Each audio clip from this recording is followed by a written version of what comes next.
Right? This is the one thing I never wanted to experience.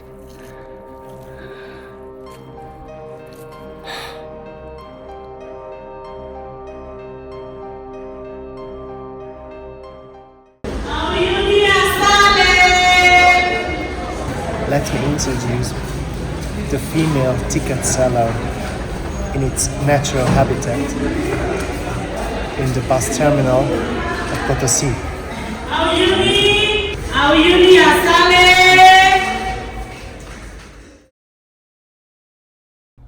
After 3 days, we left Potosí and headed to Uyuni by bus. The ticket was about €6.50 per person, and you can buy it anytime at any of the ticket counters at the bus station. Just like between Sucre and Potosí, you've got several companies to choose from, and the ride takes around 4 hours.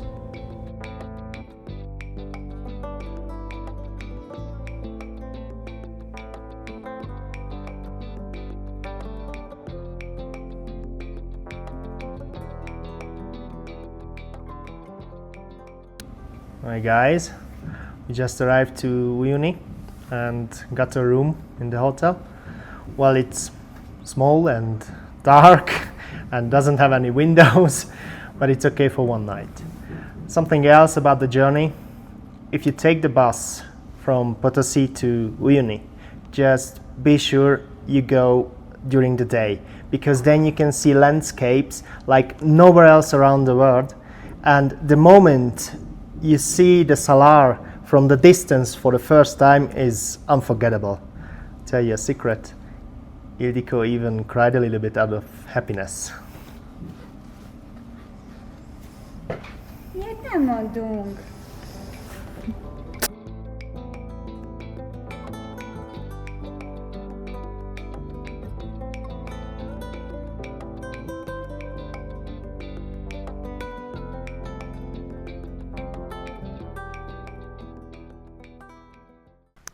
Good morning from San Juan. We are getting ready for the second day of our excursion. Well, the first day didn't start very well, but later it became amazing. I think it's better when we show you. We booked a 3-day tour out of the many options in Uyuni. It started in the Salt Desert, went across the Bolivian Altiplano and finished with a transfer to Chile. It cost us about €230 per person, including food, accommodation, a guide and transport. We also had to pay an additional €20 per person as an entrance fee to Eduardo Avaroa National Park.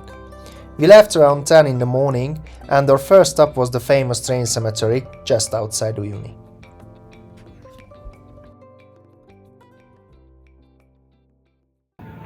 You surely know this place from Instagram or Facebook or YouTube. This is the cemetery of trains near to Uyuni. Well, this is what it looks like in the real life.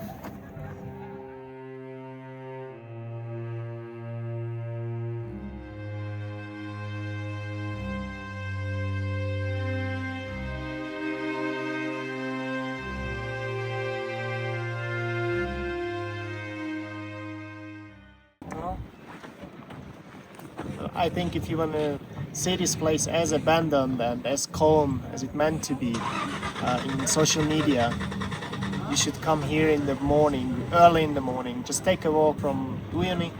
It's like, I think, half an hour, because by car it's 10 minutes. And maybe if you have luck, it's gonna be that what you want to see. But the rubbish and the waste won't disappear.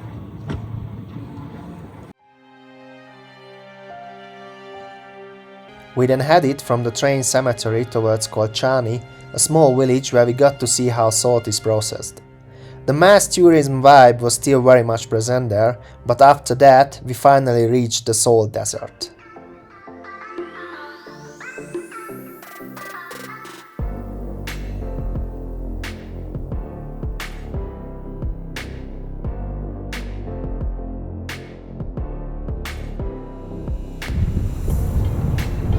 And the dream just coming true.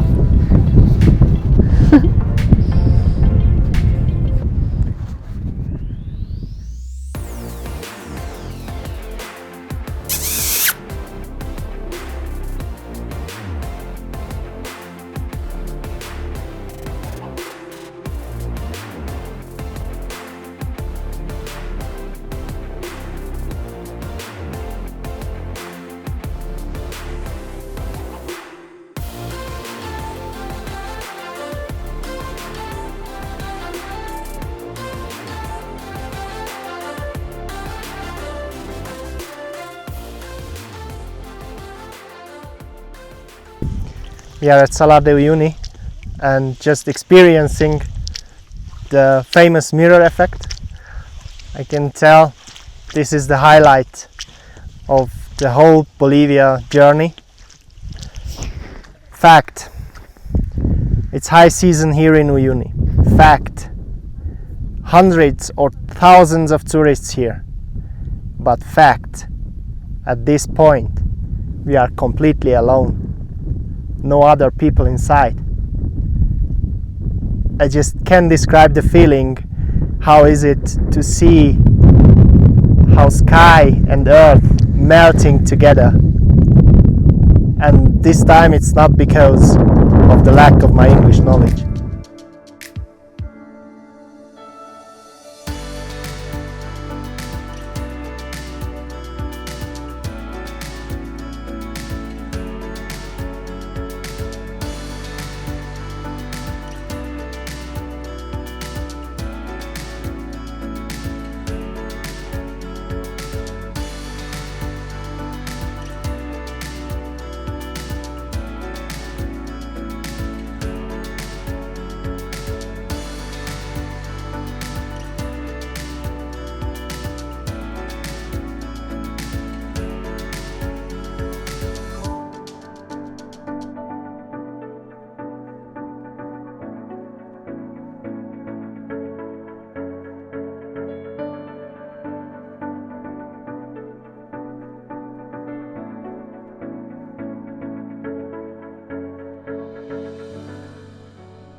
After that gorgeous sunset, we rushed to our accommodation trying to beat the storm, but it got us anyway, so we ended up drying our shoes overnight by a gas heater.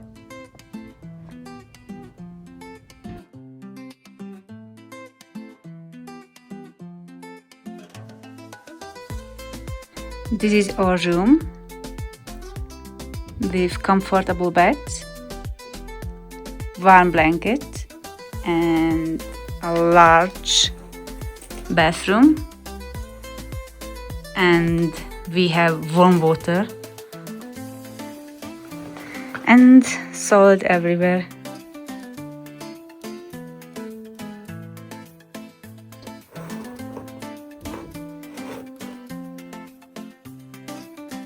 The second day was quite intense, pretty packed with things to see. Our first stop was the still active Lagoon volcano, rising to about 5,800 meters.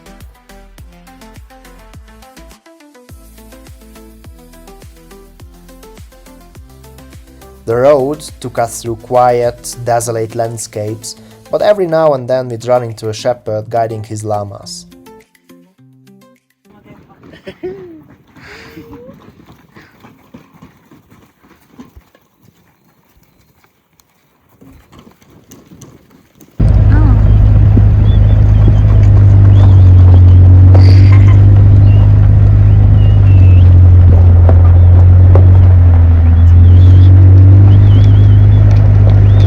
Moments like that made us wonder, who's actually happier? Someone living almost completely without modern comforts, or us, who probably couldn't live without them anymore?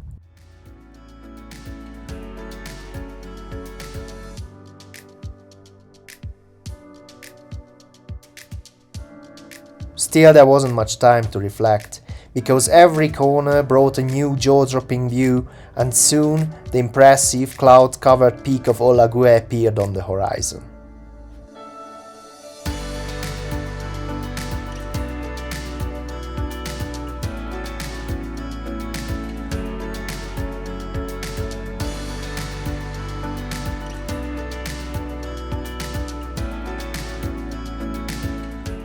This whole valley here is a witness of an ancient volcanic eruption. The big rocks here are of volcanic origin. It was lava once, and it's amazing how something as deadly as a volcanic eruption can create such a marvelous landscape.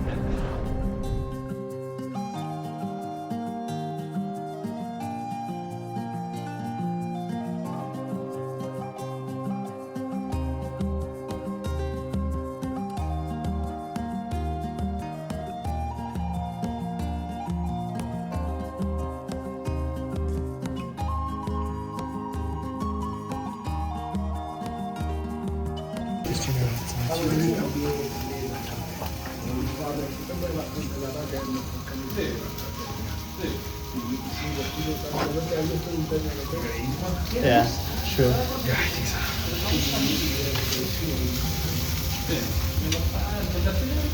El chorizo de llama. So, Llama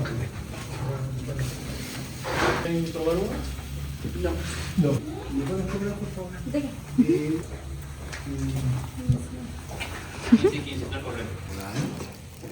I only eat meat occasionally, but I had to try this. This is llama sausage in a sandwich. Let's try.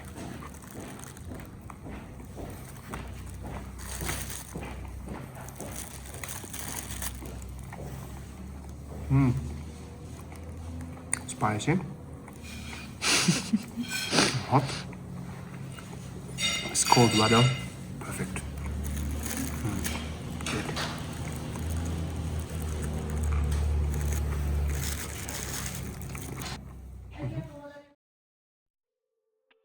And soon, the real off-road adventure began, because after Olague, we headed towards the salt lagoons of the Bolivian Altiplano.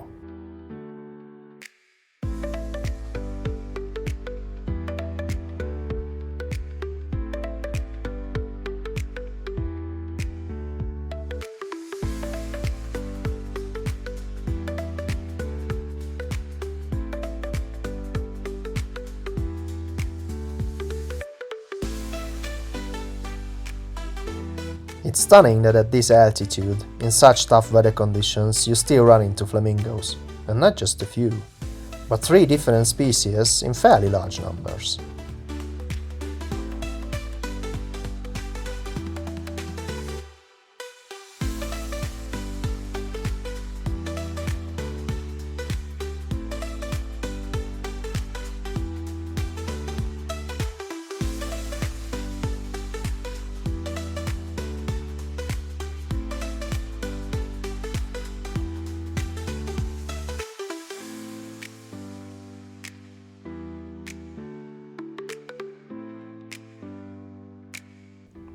But at the lagoons, the day wasn't over.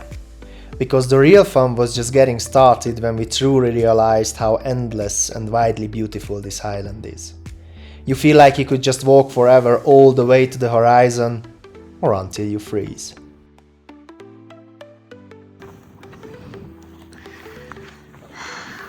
David is cold.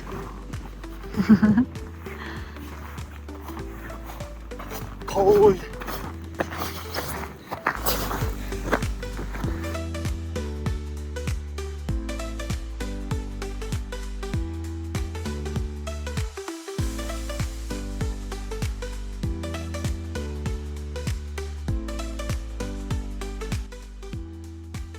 Meanwhile, the biscachas, these rabbit-like animals, had it way easier.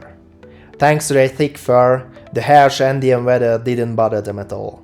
They kept jumping from rock to rock, occasionally getting curious about these awkward, freezing, 2-legged creatures called humans.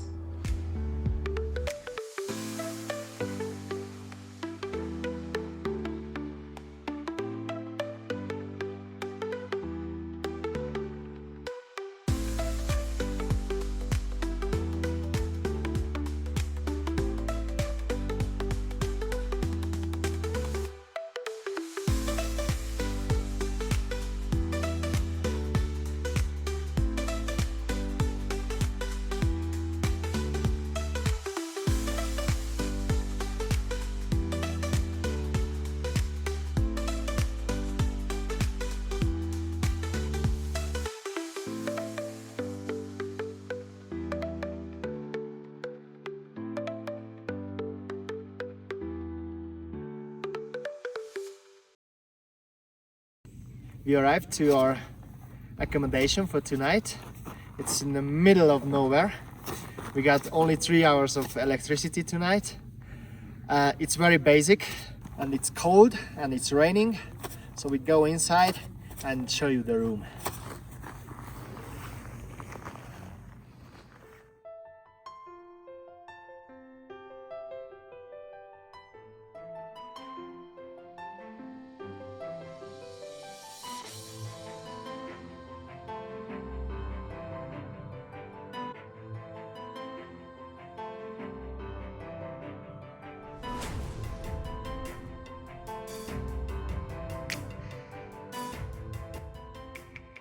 The next morning we got up early in complete darkness, but the clear sky with the Milky Way made us forget every uncomfortable moment from the night.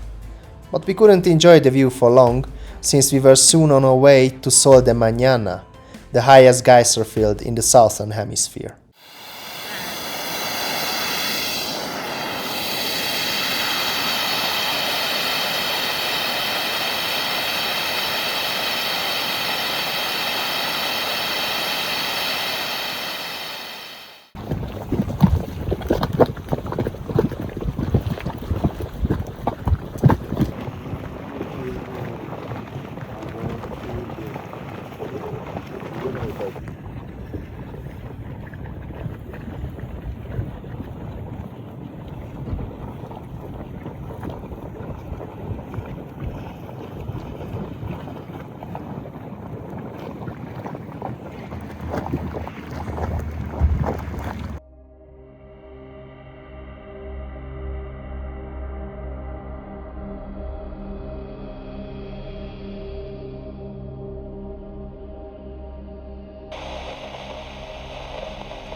Alright, this is the one thing I never wanted to experience.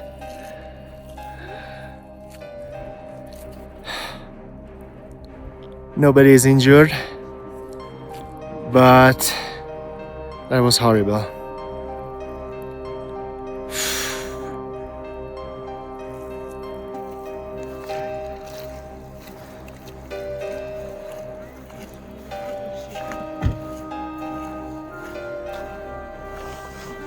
So, the rest of our jeep. Actually, it's a wonder no one's injured.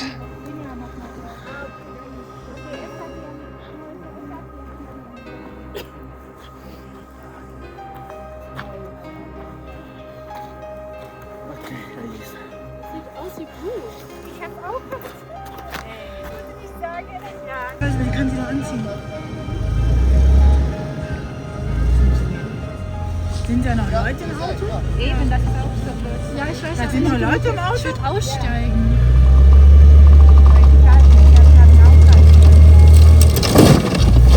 Ah.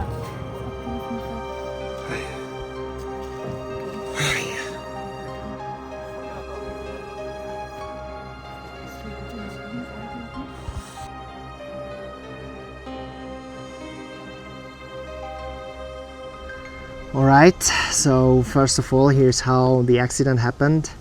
We were up at the geyser field at around 4,800 meters and it was seriously cold, especially since we got there before sunrise. And after the sun came up, we started heading down and the top few centimeters of the dirt road had begun to melt, but underneath it was still frozen solid, so it was super slippery. And the back of the car started sliding.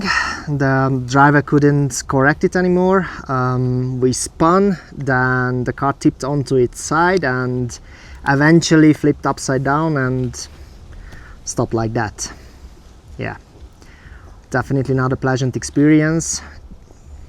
Thankfully we all made it out mostly okay, and the other car from the group showed up a few minutes later. But what came next hit us almost harder than the accident itself. Watch this. Okay guys, I wanted to say something else. The biggest problem of the tour guides here was to hide the name of the company on the car. I don't know if you see it, I think yeah. So they didn't ask how we felt or how it's going. Just the first thing they did, it was to hide the name of the company.